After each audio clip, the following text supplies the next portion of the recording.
Hello, seventh graders, and welcome back to science. Today, I will be introducing for you our egg experiment. Get it? Egg experiment, where we will be finding out how we can actually observe osmosis taking place.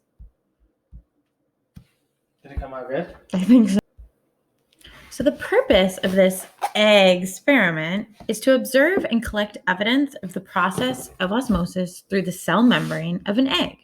So now that we've learned about the processes of diffusion and osmosis, we are going to perform this experiment to actually collect evidence of it happening.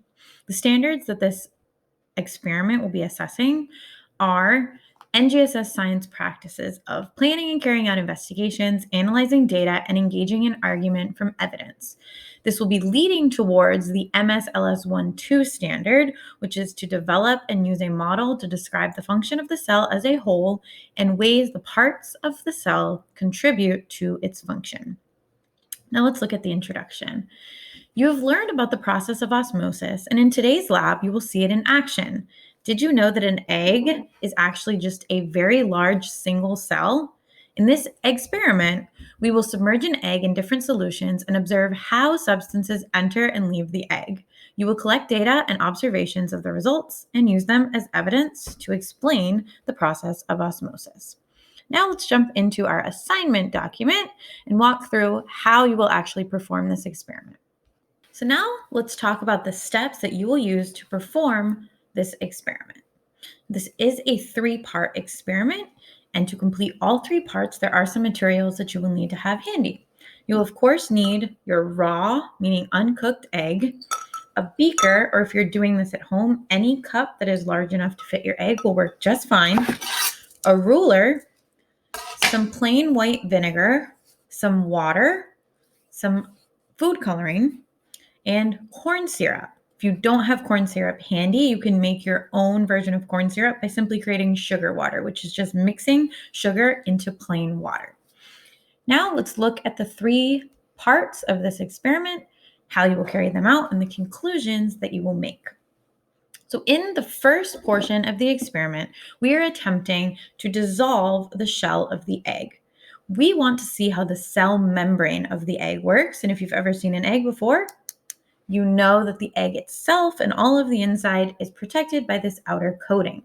So we need to dissolve that coating in order to have access to that cell membrane. In order to do that, you will follow the steps listed in the procedure to soak the egg in vinegar for 48 hours. You will first soak it for 24 hours, remove it, make observations, and then return it to fresh vinegar for another 24 hours.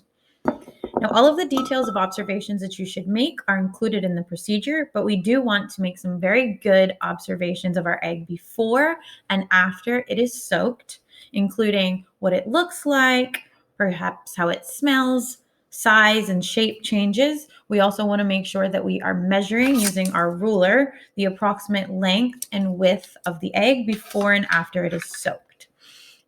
If you are watching this video during distance learning, you will see that you are also asked to measure the mass of the egg before and after. If you are doing this during distance learning, your teacher will be providing you all of your mass values because you do not have a scale available to you to do that at home. In the second part of the experiment is where we will actually be able to see the cell membrane in action.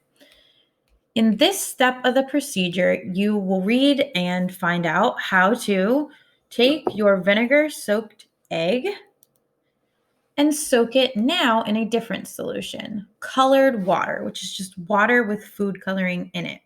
We want to make similar observations before and after soaking the egg. So some visual observations, probably take some before photos.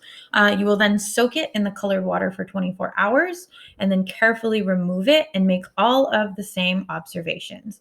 You will measure the length and the width of the egg. You will make visual observations about changes that have occurred, recording all of that in your report. And you will get the mass data from your teacher to record in your data table. We will then use all of this information to make a conclusion about what took place in part 2 to the egg in terms of osmosis. You want to make sure that you mention the weight and the size change of the egg. This is that quantitative evidence, meaning that you're actually mentioning numerical data to support your answer. You will use all of this evidence to draw a conclusion and explain if osmosis took place and explain how you know based on, again, those quantitative and qualitative observations that you made.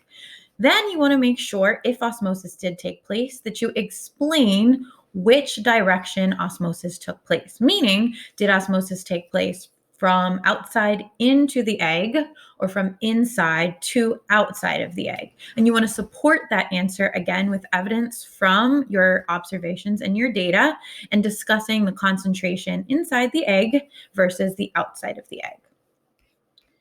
Once you are finished with part 2, we are ready to move on to part 3, where we will again see the cell membrane in action, but now in reverse. In this step, we are trying to see if we can actually see diffusion of water or osmosis take place out of the egg. In this step, you will need the same egg that has been soaked in colored water. And here's that step where you will need that corn syrup. Again, if you do not have corn syrup handy at your house, you can simply make a very concentrated sugar water solution. So take enough water to cover that egg and then mix in several tablespoons of sugar and stir it until it dissolves. In this step, you will be following almost the exact same procedure as you did in the colored water step, except now we are soaking it in this sugar water or corn syrup solution, making sure to make careful observations of how the egg looks, its width, and its length, and other qualitative observations of the egg prior to placing it in that solution.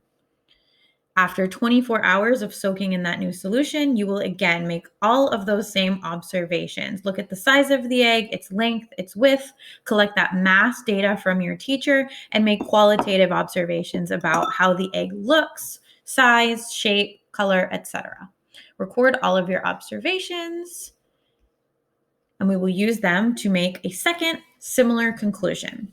In this conclusion for part 3, you will again be explaining in terms of osmosis what happened to this egg when it was soaked in the sugar water.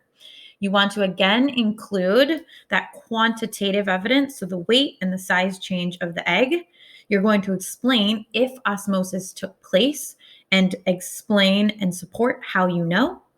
Then again, if osmosis took place, you are going to explain why it occurred in the direction that it did. So again, into the egg or out of the egg. Again, citing the concentration inside the egg and outside of the egg to explain and support your conclusions. The rubric that your experiment will be graded on is also included in the document. You will be able to reference this rubric to see all of the things that you need to do in order to earn a 3 or a 4 in our experiment.